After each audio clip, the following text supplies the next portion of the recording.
नमस्कार। यो एभी न्यूज खबरको संकेत हो। तपाई अहिले एभी न्यूज @ 2 मा हुनुहुन्छ।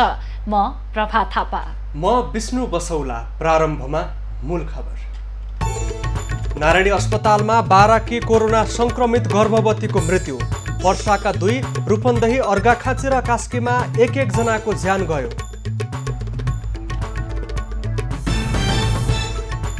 चितवनमा कोरोना भाइरस संक्रमण फैलदो क्रममा 5 महिने बालक सहित थप 45 जनामा संक्रमण पुष्टि।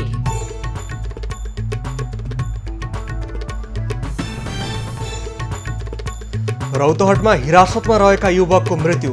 प्रहरीको कुटपिटबाट मृत्यु भएको भन्दै स्थानीयद्वारा छानबिनको माग।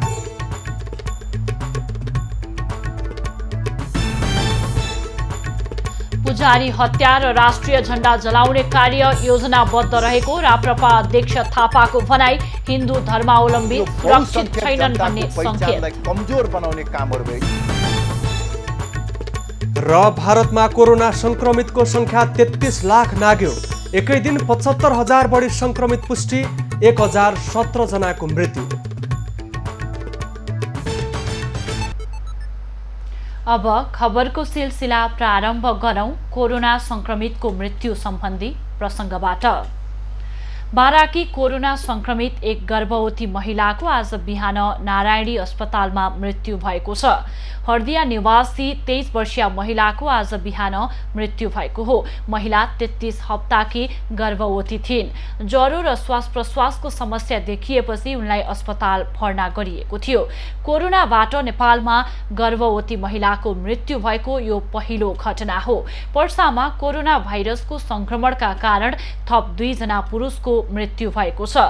वीरगञ्ज 14 बहुवरीका 62 वर्षका पुरुष र धोबिनी गाउँपालिका 3 गुलरिया टोलका 70 वर्षका पुरुषको मृत्यु भएको हो। आइतबार कोरोना पुष्टि भएकी पोखरा महानगरपालिका 11 की 32 वर्षीय महिलाको उपचारको क्रममा आज बिहान मृत्यु भएको छ। ललितपुरको किस्ट अस्पतालमा पनि कोरोना संक्रमणका कारण 55 वर्षीय पुरुषको गैराती मृत्यु भएको छ। त्यस्तै लुम्बिनी प्रादेशिक अस्पतालमा 70 वर्षीय महिलाको आज बिहान कोरोना संक्रमणका कारण मृत्यु भएको छ। मृत्यु हुने महिला रूपन्देही तिलोत्तमा 2 की बासिन्दा हुन्। गैराती बुटवल स्थित लुम्बिनी प्रादेशिक अस्पतालको कोरोना विशेष अस्पतालमा कपिलवस्तु नगरपालिका 1 तौलिहवाका 50 वर्षीय पुरुषको पनि ज्यान गएको छ। चितवनमा थप 45 जनामा कोरोना संक्रमण पुष्टि भएको छ। भरतपुर अस्पताल र चितवन मेडिकल कलेजको प्रयोगशालामा गैराती गरिएको परीक्षणमा थप 45 जनामा संक्रमण पुष्टि भएको हो। भरतपुरको प्रयोगशालामा मात्रै 26 जनामा संक्रमण पुष्टि भएको छ, जसमध्ये चितवनका 25 जना रहेका छन् र संक्रमित मध्ये भरतपुरका 1 पुरुष 1 महिला गरी 2 जना, रत्ननगर नगरपालिकाका 12 पुरुष 2 महिला गरी 14 जना, माडी नगरपालिकाका 5 पुरुष 4 महिला गरी 9 जना रहेका छन्। माडीकै 5 महिने बालक र उनको परिवारमा 2 जनामा संक्रमण पुष्टि भएको छ। संक्रमित मध्ये भरतपुरका बीपी कोइराला क्यान्सर अस्पतालका हुन् भने अन्य सबै स्थानीय क्वारेन्टिनमा रहेको भएको प्रयोगशालाले जनाएको छ। अर्का 1 जना संक्रमित तनहुको देवघाटका पुरुष छन्। त्यसैगरी चितवन मेडिकल कलेजमा गरिएको परीक्षणमा भरतपुरका 15 र रत्ननगरका 5 जनामा संक्रमण पुष्टि भएको छ। चितवनमा संक्रमितको संख्या 493 पुगेको छ। दैनिक परीक्षणको करिब 20% मा संक्रमण पुष्टि भएको देखिन्छ। बागलुङमा समुदाय स्तरमै कोरोना फैलिएको देखिएको छ। पछिल्लो पटक बागलुङ नगरपालिकाका 7 जना र काठेखोला गाउँपालिकाका 1 जनामा कोरोना संक्रमण पुष्टि भएको हो।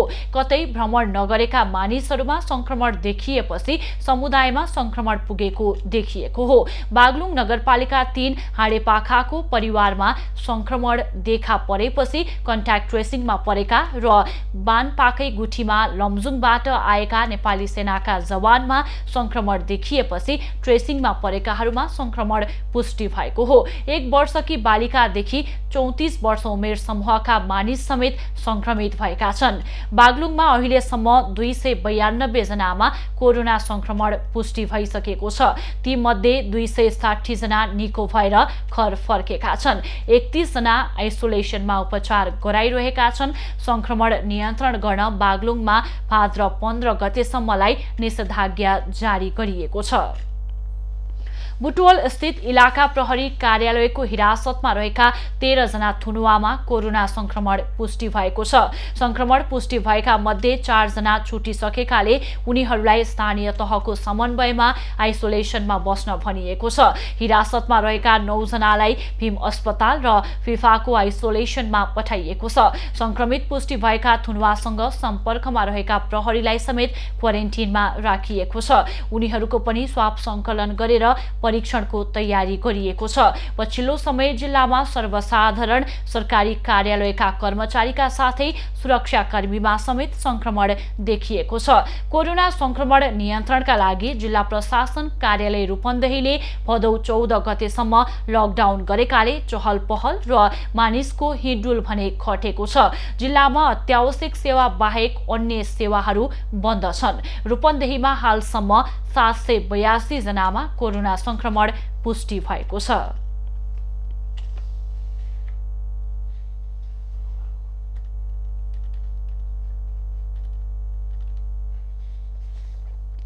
बाँकेका विभिन्न आइसोलेसन सेन्टरबाट आज 9 जना महिला र 13 जना पुरुष गरी 22 जना कोरोना मुक्त भई घर फर्केका हुन्। नेपालगञ्ज स्थित होटल सिटी प्यालेस आइसोलेसन सेन्टरबाट 1 जना महिला 3 जना पुरुष, खुल्ला कारागार आइसोलेसन सेन्टरबाट 2 महिला 4 पुरुष कोरोना मुक्त भएका हुन्। त्यस्तै सुशील कोइराला क्यान्सर अस्पताल खजुराको आइसोलेसन सेन्टरबाट 3 महिला 2 पुरुष, प्राथमिक स्वास्थ्य केन्द्र वैवनाथ को आइसोलेसन सेन्टरबाट 2 पुरुष डिस्चार्ज भएका छन्। साथै आदर्शनगर नेपालगञ्जको आइसोलेसन सेन्टरबाट 1 जना महिला र कृषि तालिम केन्द्र खजुराको आइसोलेसन सेन्टरबाट 1 जना पुरुष डिस्चार्ज भएको जिल्ला स्वास्थ्य कार्यालयले जनाएको छ।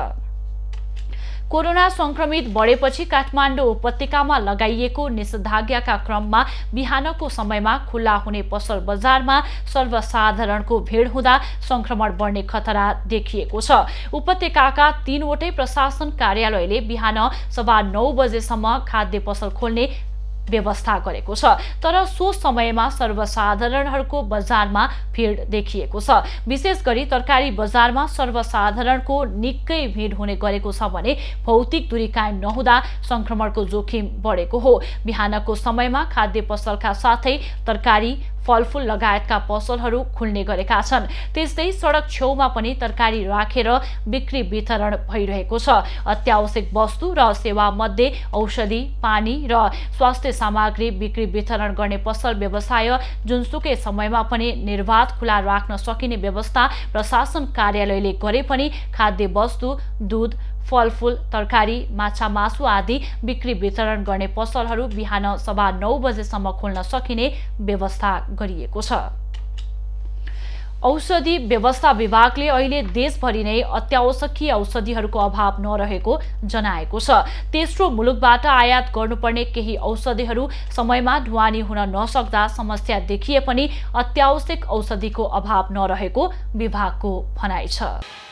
अहिले देशका कुनै पनि संस्थाबाट निश्चित आवश्यक औषधि अभाव भएको सूचना नआएको औषधि व्यवस्था विभागले जनाएको छ।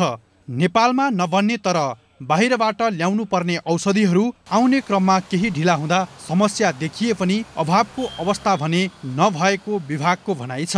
कुनै यस्तो निश्चित चाहिँ औषधि अभाव भएको भन्ने हामीलाई पनि लामो समय अभाव भएको भन्ने चाहिँ सूचना हामीसँग पनि छैन।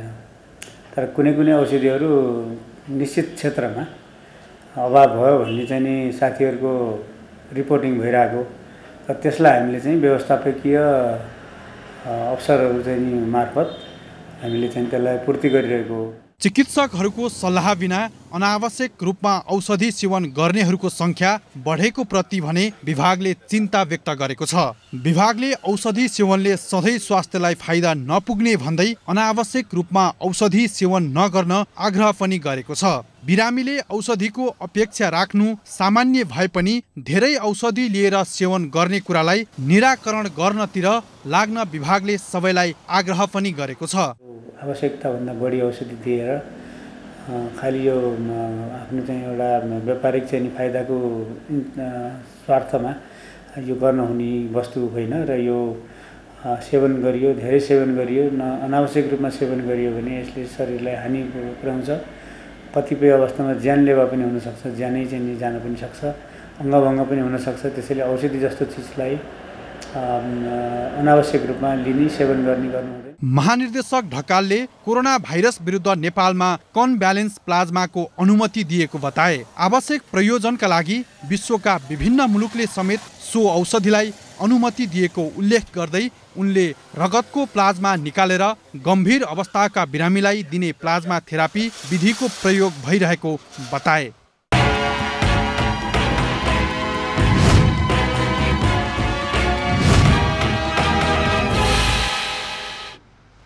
खर्च अभावमा विदेशमा अलपत्र परेका नेपाली नागरिकलाई सरकारले निःशुल्क स्वदेश फर्काउने भएको छ। उनीहरूको होटल क्वारेन्टिन, PCR परीक्षण खर्च समेत सरकारले बेहोर्ने जनाएको छ। संस्कृति, पर्यटन तथा नागरिक उड्डयन मन्त्री योगेश भट्टराईले रोजगारी गुमाएर विदेशमा खर्चविहीन भएर अलपत्र परेका नेपालीहरूलाई हवाई टिकटदेखि क्वारेन्टिन र PCR परीक्षणसम्म निःशुल्क गर्ने दावी गरे। बेखर्ची भएका अथवा चाहिँ नि आफै टिकट काटेर आउन नसक्ने, आफै PCR टेस्ट गर्न नसक्ने, आफै होटल क्वारेन्टाइनमा बस्न नसक्नेहरूको लिस्ट उहाँहरूले बनाउनुहुन्छ। उहाँहरूलाई हामी निःशुल्क उद्धार गर्छौँ, सबै खर्च उहाँहरूको गर्छौँ। सरकारले विदेशमा रहेका र नेपाल आउन चाहने नागरिकलाई पनि 3 वर्गमा विभाजन गरेको छ। पहिलोमा सम्पूर्ण खर्च आफै बेहोर्ने, आधा हवाई टिकट बेहोर्ने र सम्पूर्ण खर्च सरकारले बेहोर्ने गरी सरकारले विभाजन गरेको छ। केही दिन अघि दुबई विमानस्थलमा 264 जना नेपालीलाई अलपत्र छाडेर नेपाल एयरलाइन्सको विमान रित्तै फर्किएको विषयमा मन्त्री भट्टराईले माफी मागेका छन्। मन्त्री भट्टराईले समयमा नै सूचना नभएका कारण गल्ती भएको भन्दै सरकारको तर्फबाट आत्मआलोचना गर्दै माफी मागेका हुन्। गल्ती हो नि त, गल्ती भएर त मैले चाहिँ सरकारको तर्फबाट माफी नै मागिसकेको छु सार्वजनिक ढङ्गले। त्यसमा हाम्रो कमी भयो। म पर्यटन मन्त्रीको हिसाबले, सरकारको प्रतिनिधिको हिसाबले म आत्मआलोचित छु, क्षमा गर्नुहोला भनेको छु। मन्त्री भट्टराईले यति बेला सरकारको ध्यान कोरोना संक्रमण भएका नागरिकलाई उपचार गर्न, स्वास्थ्य परीक्षण गर्न र विदेशमा विभिन्न कारणले अलपत्र परेका नेपालीको उद्धार गर्नमा केन्द्रित भएको बताए। कोभिड-19 रोकथाम तथा नियन्त्रणको लागि सरकारले प्रभावकारी काम गर्न नसकेको सांसदहरूले आरोप लगाएका छन्। काठमाडौँ उपत्यकाभित्र कोभिड-19 रोकथाम तथा नियन्त्रणको लागि भएका प्रयासको सम्बन्धमा छलफलमा सांसदले सरकारले प्रभावकारी काम गर्न नसकेको बताएका हुन्।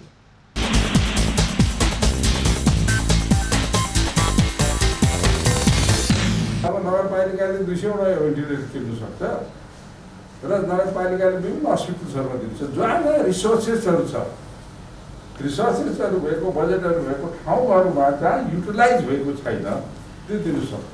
सांसद कोषका पैसाहरू छ, सबै ठाउँमा ल्याएर त्यो दिनु सक्छ।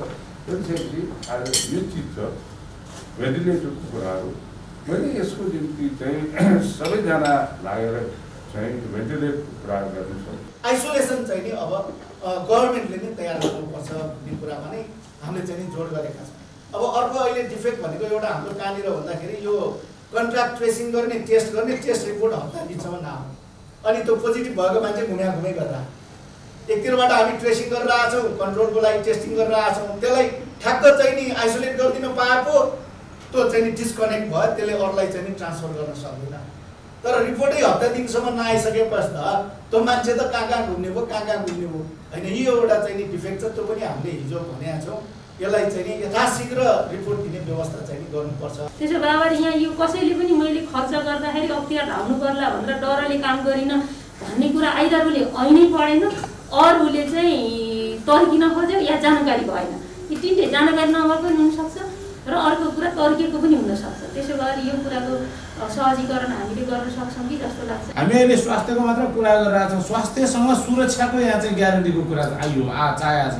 अहिले डक्टरको कुरा भन्नुहोस् अथवा तपाईँको कोरोना पोजिटिभवाला बिरामीलाई चाहिँ हेला होचो गर्ने कुरा भन्नुहोस् होइन, डेढामा बसेका छ भने उसलाई निकाल्ने कुरा भन्नुहोस्। त्यस कारणले गर्दाखेरि सुरक्षाको प्रश्न पनि सँगसँगै लैजानुपर्छ। यसका लागि जिल्ला प्रशासन कार्यालयसँग हाम्रो चाहिँ लबिङ हुन जरुरी छ। रौतहटमा कर्तव्य ज्यान मुद्दामा पक्राउ परेर प्रहरी हिरासतमा रहेका एकजना युवकको गैराती मृत्यु भएको छ। साउन 32 गते गरुडा 8 जिगडवामा 20 वर्षीय निरञ्जन रामको घाँटी रेटेर हत्या गरेको अभियोगमा पक्राउ परेका 19 वर्षका विजयराम महराको उपचारको क्रममा मृत्यु भएको प्रहरीले जनाएको छ। जिल्ला प्रहरी कार्यालय रौतहटका उपरीक्षक रविराज खड्काका अनुसार मृगौलामा समस्या रहेकाले उनलाई थप उपचारको लागि वीरगञ्ज पठाइएकोमा उपचारकै क्रममा मृत्यु भएको हो। स्थानीय दलित समुदायले प्रहरीकै कुटपिटबाट विजयको मृत्यु भएको आरोप लगाएका छन्। प्रहरीले हत्याको आरोपमा विजयसहित 7 जनालाई पक्राउ गरेको थियो। पक्राउ पर्नेमा अन्य शेख आजाद, अजय कुमार रञ्जन, विवेक राय यादव, अर्जुन राम, सिकेन्द्र पासवान र विजय महरा रहेका छन्। स्थानीयले भने प्रहरी आर्थिक प्रलोभनमा फँसेको आरोप लगाएका छन्। प्रहरीले हत्याको मुख्य दोषीलाई जोगाउन निर्दोष व्यक्ति उप मुद्दा दायर गरेर चरम यातना दिएको उनीहरूको आरोप छ। पक्राउको विरोधमा 4 दिन अघि दलित अगुवाहरूले इलाका प्रहरी कार्यालय गरुडा अगाडि प्रदर्शन समेत गरेका थिए। राष्ट्रिय प्रजातन्त्र पार्टीका अध्यक्ष कमल थापाले रौतहटमा पुजारीको हत्या र म्युजिक भिडियोमा नेपाली झण्डा जलाउने कार्य योजनाबद्ध रूपमा गरिएको दाबी गरेका छन्। एभिन्यूज खबरको संवाद कार्यक्रममा उनले दुवै घटनाले नेपालमा हिन्दू धर्मावलम्बी सुरक्षित छैनन् भन्ने संकेत गरेको बताएका हुन्। हेर्दा केही मानिसले हिन्दू धर्म र राष्ट्रियता विरोधी काम गरे झैं देखिए पनि त्यो योजनाबद्ध रूपमा भएको अध्यक्ष थापाको दाबी छ। सनातन धर्ममाथि, हिन्दू र बुद्ध धर्ममाथि सङ्गठित र योजनाबद्ध ढङ्गबाट आक्रमण भइराखेको छ।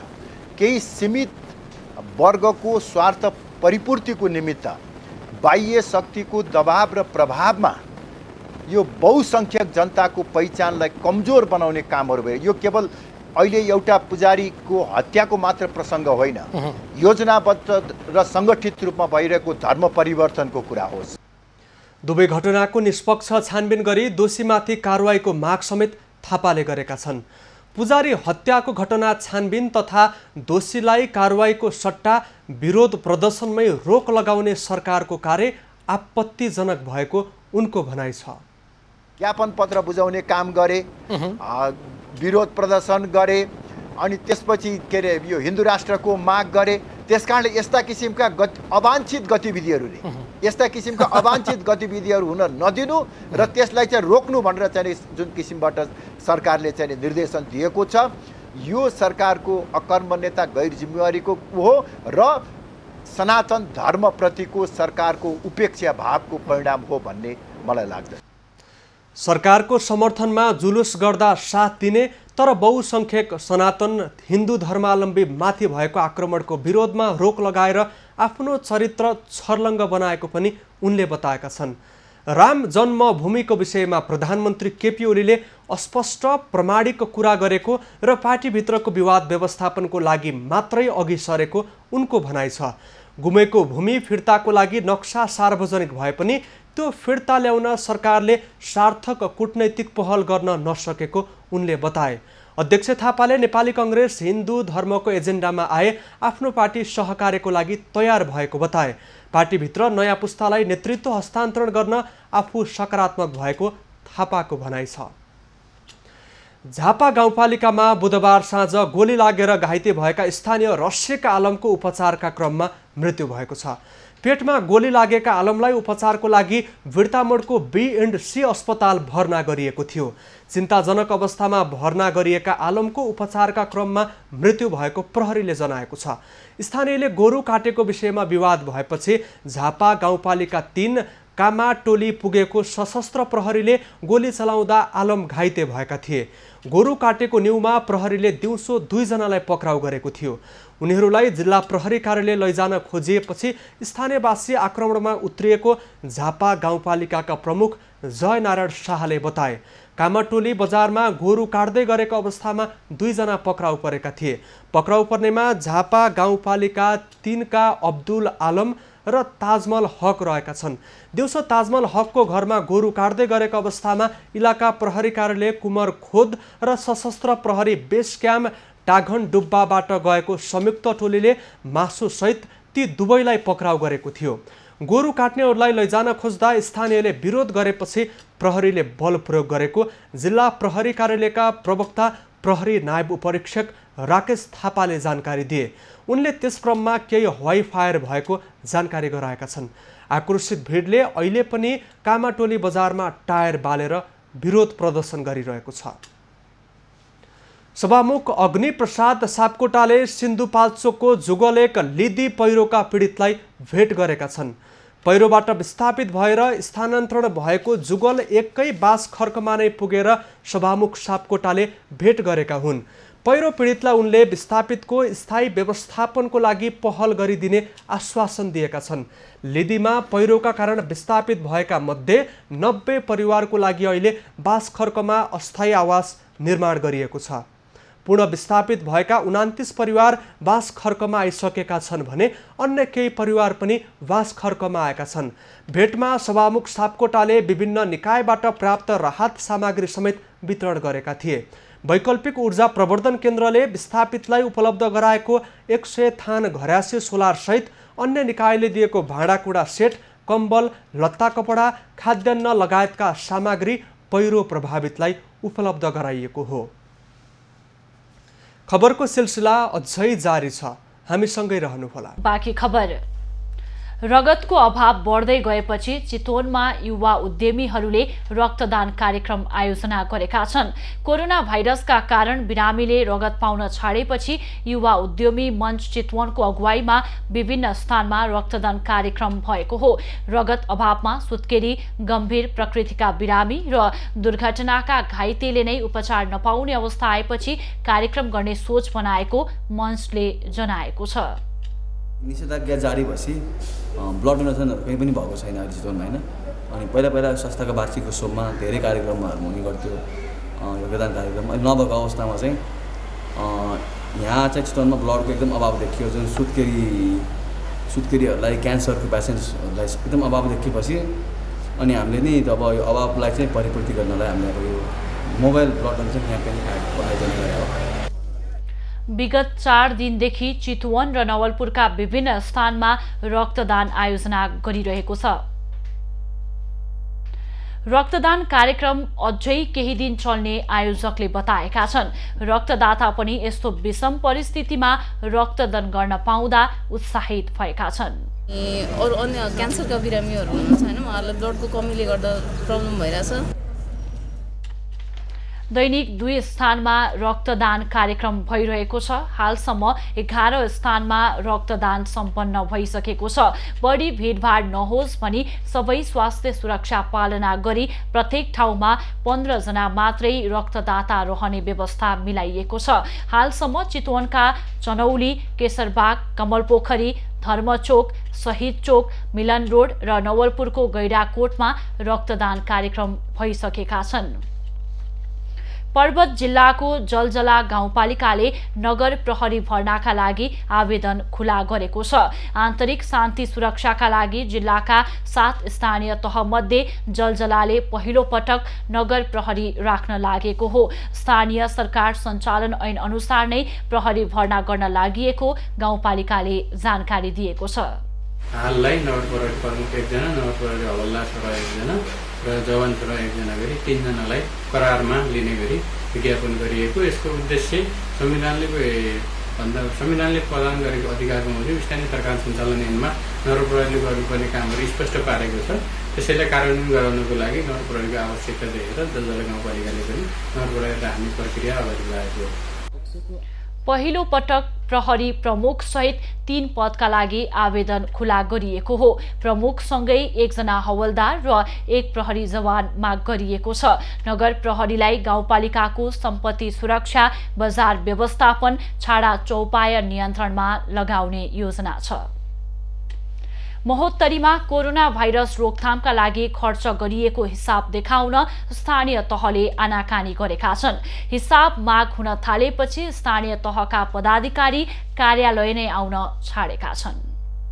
गएको चैत 11 गतेदेखि लकडाउन भएपछि महोत्तरीका 15 स्थानीय तहले कोरोना भाइरसको महामारी रोकथाम तथा नियन्त्रणका लागि गरेको खर्च सार्वजनिक गर्न आनाकानी गरेका हुन्। यसबीचमा स्थानीय तहले मास्क, साबुन, सेनिटाइजर लगायतका स्वास्थ्य सामग्री वितरण गरेका थिए। त्यस्तै सबै स्थानीय तहले 95 वटा क्वारेन्टिन सञ्चालन गरेको छ, तर त्यसमा कति खर्च भयो भन्ने विवरण सार्वजनिक गरिएको छैन। हाम्रो समग्रमा चाहिँ महोत्तरी जिल्लामा कोरोनाको रोकथाम र नियन्त्रणको लागि कति पैसा, कति करोड खर्च भयो भन्ने चाहिँ त्यो हिसाब त एकमुष्ट बनाउनु पर्ने भएको हुनाले उहाँलाई मैले आग्रह गरेको छु र छिटोभन्दा छिटो उहाँहरूले चाहिँ यो कोरोनामा खर्च भएको विवरण चाहिँ दिनुहुनेछ भन्ने मैले आशा पनि गरेको छु। प्रदेश 2 सरकारले कोरोना भाइरसको महामारी रोकथाम तथा नियन्त्रणका लागि 2 अर्ब 1 करोड 71 लाख रुपैयाँ निकासा गरेको थियो। प्रत्येक स्थानीय तहले यस अवधिमा 2 करोड भन्दा बढी रकम खर्च गरेको बताइन्छ।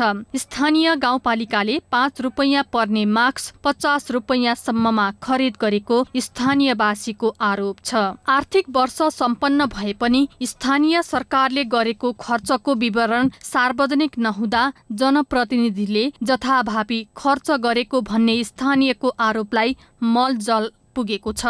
एभिन्यूज खबरका लागि महोत्तरीबाट कमलेश मण्डलको रिपोर्ट। रौतहटको इस्नाथ नगरपालिकाको लवतनाबाट प्रहरीले स्रोत नखुलेको 28,51,960 रुपैयाँ बरामद गरेको छ। इस्नाथ नगरपालिका 9 लवतनामा भारततर्फबाट आउँदै गरेको BR 30EN 9580 नम्बरको भारतीय मोटरसाइकल चेक जाँच गर्ने क्रममा इस्नाथ 9 का 20 वर्षीय दिलीप कुमार शाहको साथबाट स्रोत नखुलेको रकम बरामद भएको सशस्त्र प्रहरीले जनाएको छ। नम्बरको मोटरसाइकलमा आउँदै गरेको जिल्ला रौतहट राजपुर नगरपालिका 9 बरिया बस्ने शिवनाथ शाहको छोरा वर्ष 20 को दिलीप कुमार शाहलाई चेक जाँच गर्ने क्रममा निजको साथबाट स्रोत नखोलेको नेपाली रुपैयाँ रु 28,51,960 बरामद भएको छ। पछिल्लो समय रौतहटको पश्चिमी नाका हुँदै नेपालतर्फ ल्याइएको स्रोत नखुलेका लाखौं रकम पटक पटक प्रहरीले बरामद गरेको छ। हुण्डी कारोबारीहरूले सीमा नाका हुँदै अवैध रूपमा कारोबार गरेको रकम प्रहरीले बरामद गर्दै आएको छ। हुम्ला स्थित नेपाल खाद्य संस्थान शाखा कार्यालयले चालू आर्थिक वर्षका लागि 10,000 क्विन्टल खाद्यान्न स्वीकृत गरेको छ। जिल्लाभरिका डिपो, बिक्री केन्द्र र शाखाका लागि सो खाद्यान्न स्वीकृत गरिएको हो। केही दिन अघि खाद्य व्यवस्थापन समितिका अध्यक्ष दान बहादुर रावतको अध्यक्षतामा बसेको बैठकले 73,000 क्विन्टल खाद्यान्न माग गरे पनि संस्थानले कम मात्रै खाद्यान्न स्वीकृत गरेको हो। गत वर्षको खाद्यान्न चाहिँ बिक्री गरेको पनि अहिलेसम्म जिल्लामा 3,000 क्विन्टल चामल छ। हुन 4,000 क्विन्टल थियो। त्यसमध्ये 1,000 क्विन्टल ल्यालबाङको लागि हामीले पहिले छुट्याएको थियो। उनीहरूको बाटोघाटो बिग्रेको कारणले त्यति लान सकेन तत्कालै, र हाल बाटो सहज भएको हुँदा हाल चाहिँ उहाँले चामल लगिरहनु भएको छ। शाखाका लागि स्वीकृत भएको खाद्यान्न नेपालगञ्जबाट 4,000 क्विन्टल र सुर्खेतबाट 6,000 क्विन्टल गरी जम्मा 10,000 क्विन्टल हुम्ला पुग्ने भएको छ। नेपालगञ्जबाट योभन्दा पहिला प्रति केजीको 114 रुपैयाँ 80 पैसामा ढुवानी हुन्थ्यो भने अहिले 113 रुपैयाँ 80 पैसामा ढुवानी हुँदै आएको छ। सुर्खेतबाट प्रति केजीको पहिला 112 रुपैयाँ 80 पैसा आउने गरेको र अहिले सोही ठाउँबाट प्रति केजीको 108 रुपैयाँमा ढुवानी हुने गरेको छ। नेपालगञ्जबाट सीता र तारा इयरले खाद्यान्न ढुवानीको जिम्मा लिएका छन्। स्थलमार्गको खाद्यान्नको टेन्डर भने प्रक्रियामा नै छ। हुम्लामा देउली, छप्रेला, एङ्चु, एलवाङ, जैर र बालुकुनाबाट संस्थानले खाद्यान्न बिक्री गर्दै आएको छ। भन्सार कार्यालय माडर सिराहाको लापरवाहीले गर्दा करोडौं मूल्यका गाडीहरू कबाडीमा परिणत हुँदै गएका छन्। लिलामी प्रक्रियामा लैजानुपर्ने सवारी साधनलाई भन्सार कार्यालयले कबाडी बनाउँदै लगेको हो।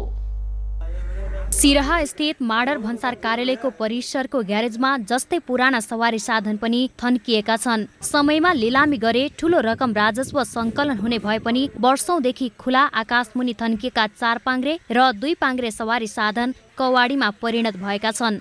भन्सार कार्यालयले बेवास्ता गरिदिँदा सवारी साधन लिलामीबाट राम्रो राजस्व असुली हुने मौका गुम्ने गरेको छ।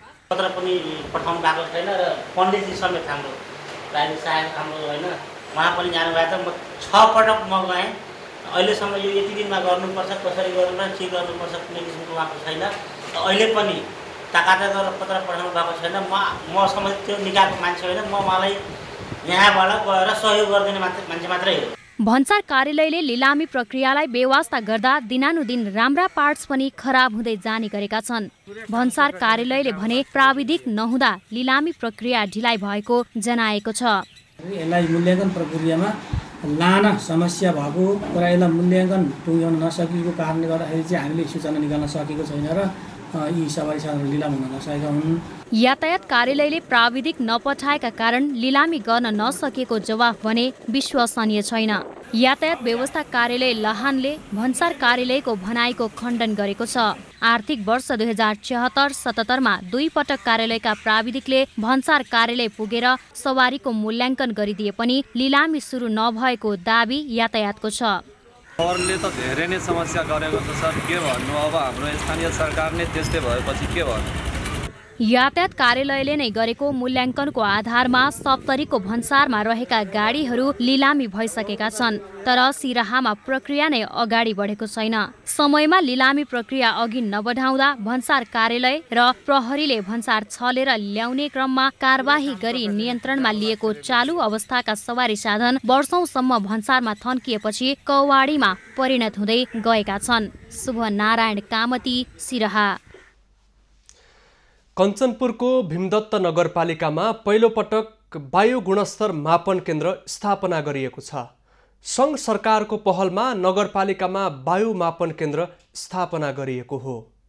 कञ्चनपुरको भीमदत्त नगरपालिकामा स्थापना गरिएको वायु गुणस्तर मापन केन्द्रमा देशभरिका वायु मापन केन्द्रको अवस्था डिजिटल डिस्प्लेमा हेर्न सकिने गरी व्यवस्था मिलाइएको छ। खास गरी मानव स्वास्थ्यमा असर पार्ने विभिन्न धुलोका कणहरूको अवस्थाको बारेमा जानकारी लिने उद्देश्यले केन्द्र स्थापना गरिएको हो। केन्द्रबाट प्राप्त हुने जानकारीले प्रदूषण नियन्त्रण योजना बनाउन सहयोग पुग्ने अपेक्षा भीमदत्त नगरपालिकाको छ। विभिन्न धुलो धुवा आदि इत्यादि कसरी आइरहेको छ त, मानव शरीरभित्र कसरी प्रवेश गरिरहेको छ, त्यसको परिस्थिति के छ, प्रदूषणको अवस्था के छ, यसको जानकारी सूचना लिनका निम्ति यो केन्द्र स्थापना भएको छ। र यसबाट हामी के थाहा पाउँछौँ त भन्दाखेरि भीमदत्त नगरपालिका यो क्षेत्रको वायु प्रदूषण कुन अवस्थामा छ, त्यही आधारले हामी आफ्ना योजनाहरू यो कार्यक्रमहरू बनाउँछौँ र कमभन्दा कम प्रदूषण होस् भन्ने हिसाबले हामी त्यसमा सचेततापूर्वक आफ्ना कार्यक्रमहरू बजेटहरूलाई परिचालित गर्छौँ। वन तथा वातावरण मन्त्रालय अन्तर्गतको वातावरण विभागले केन्द्रको स्थापना गरेको हो। केन्द्रले हामीले कस्तो हावामा श्वास लिइरहेका छौं भनेर हावाको गुणस्तरको बारे जानकारी दिनेछ। धुलोका कण तथा ग्यास, डिजेल, पेट्रोल, दाउरा बाल्दा आउने धुवाको मात्रा पनि केन्द्रबाट सहजै प्राप्त हुनेछ। ठाउँमा के कस्तो किसिमको हावाको छ भन्ने हिसाबले अथवा हामीले कस्तो किसिमको हावामा चाहिँ सास लिइरहेका छौँ र त्यो अब प्रदूषण भइरहेको छ भने त्यसलाई चाहिँ नियन्त्रण कसरी गर्न सकिन्छ भन्ने कुराको जानकारीको लागि पनि यो एयर क्वालिटी मोनिटरिङ स्टेसन एकदमै महत्त्वपूर्ण रहेको छ। वायु गुणस्तर मापन केन्द्र निर्माणको जिम्मा पाएको रियल टाइम सोलुसनले केन्द्र सरकारको 10 करोड बजेटमा गरेको हो। यो वर्ष कञ्चनपुर, कैलाली, भरतपुर, हेटौडा, जनकपुर, विराटनगर र रारामा गरी 7 वटा वायु गुणस्तर मापन केन्द्र निर्माण गरिएको छ। निर्माण भएको केन्द्र वातावरण विभागलाई हस्तान्तरण गर्न भने बाँकी छ। एभिन्यूज खबरका लागि कञ्चनपुरबाट प्रेमराज भट्टको रिपोर्ट। झापाका लकडाउनका कारण जिल्लामा रोकिएका विकास निर्माणका कार्य पुनः सुरु हुन थालेका छन्। संघीय तथा प्रदेश सरकारका योजना अन्तर्गत रोकिएका आयोजना स्थानीय कामदारबाट ठेकेदार कम्पनीले पुनः सुचारू गरेका हुन्। लकडाउनका कारण रोकिएका झापाका विकास आयोजना सुरु हुन थालेका छन्। रोकिएका विकास निर्माणका कामलाई ठेकेदार कम्पनीले स्थानीय कामदारको सहयोगमा सुचारू गरेका हुन्। जिल्लाका विभिन्न क्षेत्रका सडक निर्माण धमाधम भइरहेको छ।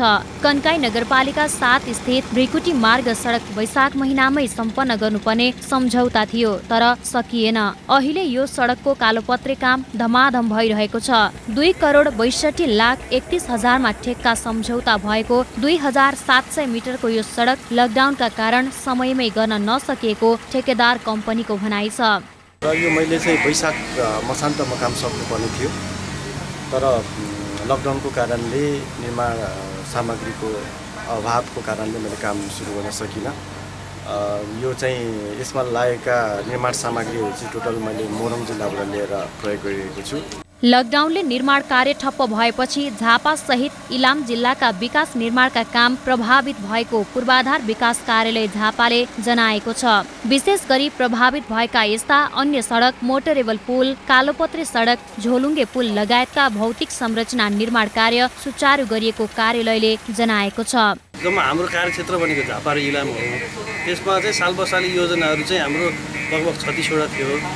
त्यसमा चाहिँ लकडाउनको कारण प्लस अन्तिम समयमा चाहिँ पानी धेरै परेको कारणले गर्दाखेरि चाहिँ केही योजनाहरू 5-7वटा योजनाहरू चाहिँ पिच गर्ने योजनाहरू सकिए। रोकिएका निर्माण कार्यलाई कोरोना भाइरस विरुद्ध विशेष सावधानी अपनाएर सुचारू गरिएको निर्माण व्यवसायी सङ्घ झापाले जनाएको छ।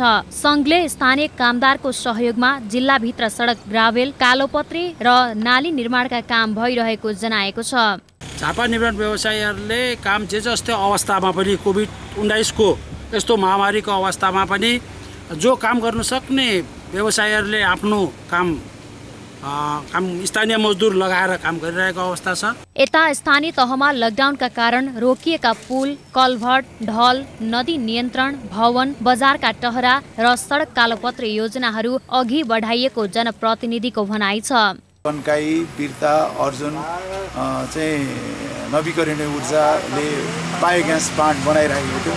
त्यो प्लान्ट बनाइरहँदाखेरि त्यो सँगसँगै चाहिँ के भने हामीले चाहिँ 900 घरधुरीमा चाहिँ त्यहाँबाट उत्पादित ग्यास वितरण गर्ने र त्यसको पाइपलाइन बिछ्याउने कार्यक्रम अन्तर्गत 2 करोड रुपियाँ हामीलाई परेको थियो। कोरोना भाइरसको जोखिम जिल्लामा झन बढ्दै जाँदा विकास निर्माणको कार्य अझ प्रभावित हुने निश्चित छ। निर्माण कार्यका लागि चाहिने कच्चा पदार्थको सहज उपलब्धता सरकारले समयमै गराउन सके गौरवका आयोजनाहरू प्रभावित हुने थिएनन्। सन्तोष नेउपाने, झापा। पूर्वी उत्तरी मोरङका पशुहरूमा अनौठो रोग देखा पर्न थालेको छ। गएको असारदेखि पशुहरूमा छाला डढेर खस्ने खालको लक्षण देखा पर्न थालेको हो। पशुमा देखिएको उक्त रोग लम्पी स्किन रोग रहेको पशु प्राविधिक बताउँछन्। लम्पी स्किन रोग मोरङका पशुहरूमा पहिलो पटक देखिएको हो।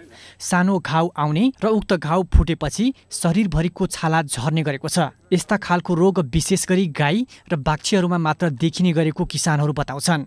थोरै यसो झिगाले यसो खाएर सानो गाँठा जस्तो देखा पर्दो रहेछ कि, अनि त्यो गाँठा जस्तो बढ्दै गएपछि तपाईँको त्यसैलाई चाहिँ तपाईँको त्यहाँ झिगा पनि बस्ने, प्लस त्यो अब सायद त्यो उनै त्यस्तो होला, यो जुन घाउको नै त्यस्तो होला सिस्टम कि के हो। अब त्यो चाहिँ के छ भनेदेखि त्यो अलिकति बढ्दै गए जस्तो भएर पाप्रा उकिने। 3 महिनासम्म उपचार गर्दा पनि रोग नियन्त्रणमा आउन सकेको छैन। लम्पी स्किन रोगको नियन्त्रणका लागि सरकारी तर्फबाट कुनै काम नभएको मोरङका किसानहरूको गुनासो छ। रोगबाट पथरी, शनिश्चरे, लेटाङ र कानीपोखरीका किसानहरू प्रभावित भएका छन्।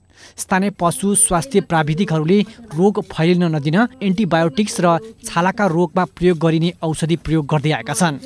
यो रोगका लक्षणहरू चाहिँ फोको आउने, त्यस पछाडि त्यो फोको फुट्ने, ज्वरो आउने, खुट्टा सुन्निने लगायतका छालासँग सम्बन्धित रोगहरू देखिएका छन्। यसको तत्काल औषधि यो भाइरस भएकाले यसको चोइस अफ ड्रग चाहिँ छैन, तर पनि हामीहरूले अहिले चाहिँ यसको लागि सेकेन्डरी इन्फेक्सन नहोस् भन्नाले, अन्य सङ्क्रमण नफैलियोस् भन्नाले हामीहरू अहिले एन्टिबायोटिक लगायत छालामा प्रयोग गर्ने औषधिहरू प्रयोग गरिरहेका छौँ। पशुको शरीरमा फोका आउने, ज्वरो आउने, फोका फुट्ने, फुटेको भागमा पानी बग्ने, खुट्टा सुन्निने र दूध उत्पादन घट्ने लक्षण देखिने गरेको छ। लम्पी स्किन रोग अफ्रिकाबाट फैलिएको पशु प्राविधिकहरूको भनाइ छ।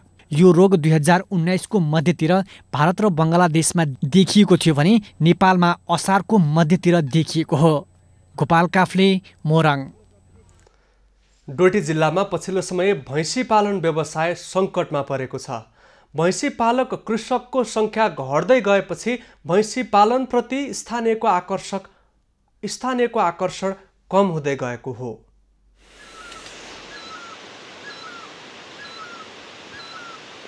वन जङ्गल सामुदायिक वनमा परिणत हुनु र वन जङ्गल मासिँदै गएपछि भैँसीलाई खुवाउने घाँसको अभाव तथा चरीचरण क्षेत्र नहुँदा भैँसी पालन व्यवसाय सङ्कटमा पर्दै गएको स्थानीय कृषक बताउँछन्।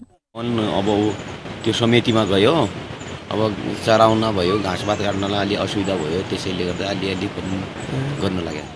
चरण क्षेत्रको अभाव भएपछि 2वटा नगरपालिका र 7वटा गाउँपालिका गरी 9 स्थानीय तहहरू भएको डोटी जिल्लाका प्राय सबै स्थानीय तहहरूमा भैँसी पालन व्यवसाय रहेका कृषक उक्त व्यवसायबाट बिस्तारै पलायन हुने देखिएको छ। पाल्नै सकिन्न हजुर, अब वन छैन, केही छैन, राष्ट्रिय निकुञ्जले अब यताउति हेर्न मिल्दैन, त्यो हुनाले कम पालिराख्यो। केही वर्ष अघि मात्र डोटीका अधिकांश कृषकको घरमा 1-2वटा भैँसी घर आँगनीमा बाँधिएको देखिन्थ्यो भने व्यावसायिक रूपमा भैँसी पालन गर्ने कृषकका घरमा 10 देखि 15वटा भैँसी हुने गर्थे। पछिल्लो समय एउटा गाउँमा मुस्किलले 2-4वटा भैँसी देखिन थालेका छन्। तेजु ओली, डोटी। खबरको सिलसिला अझै जारी छ, हामीसँगै रहनुहोला।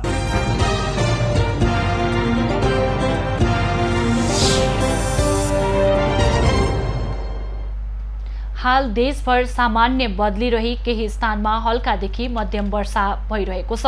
अपराह्नपछि देशभर सामान्यतया बदली रही बागमती प्रदेश, गण्डकी प्रदेश, प्रदेश 5, कर्णाली प्रदेश र सुदूरपश्चिम प्रदेशका 1-2 स्थानमा भारी वर्षाको सम्भावना रहेको जल तथा मौसम पूर्वानुमान महाशाखाले जनाएको छ। काठमाडौँ उपत्यकाको आजको अधिकतम तापक्रम 28 डिग्री सेल्सियस र न्यूनतम तापक्रम 19 डिग्री सेल्सियस बीच रहने अनुमान गरिएको छ। आज सूर्योदय बिहान 5:40 भयो भने सूर्यास्त साँझ 6:29 हुनेछ। आज देशभरको मौसम कस्तो रहला त? हेरौं देशका विभिन्न स्थानको अनुमानित मौसमी अवस्था।